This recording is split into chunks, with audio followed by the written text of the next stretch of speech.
Welcome to Madasaling Pinoy, your prayer partner. Ngayon ay ika-20 ng Disyembre. Ang mabuting balita ng Panginoon ayon kay San Lucas.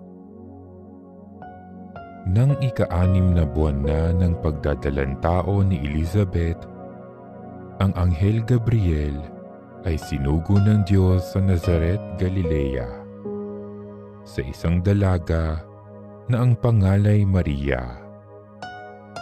Siya'y nakatakdang ikasal kay Jose, isang lalaki buhat sa lipi ni Haring David. Paglapit ng anghel sa kinaroroonan ng dalaga, binati niya ito. "Matuwa ka, ikaw ay kalugod-lugod sa Diyos," wika niya. "Sumasa iyo ang Panginoon." Nagulumihanan si Maria sa gayong pangungusap at inisip niyang mabuti kung ano ang kahulugan niyon.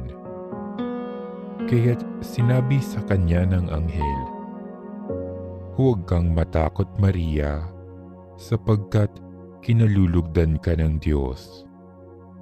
Makinig ka.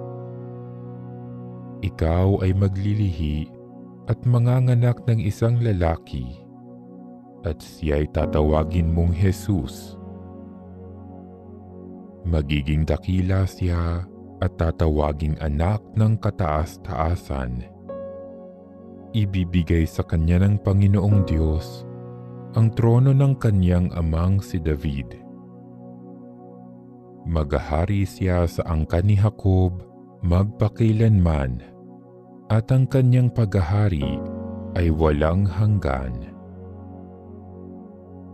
"Paanong mangyayari ito, gayong ako'y dalaga?" tanong ni Maria.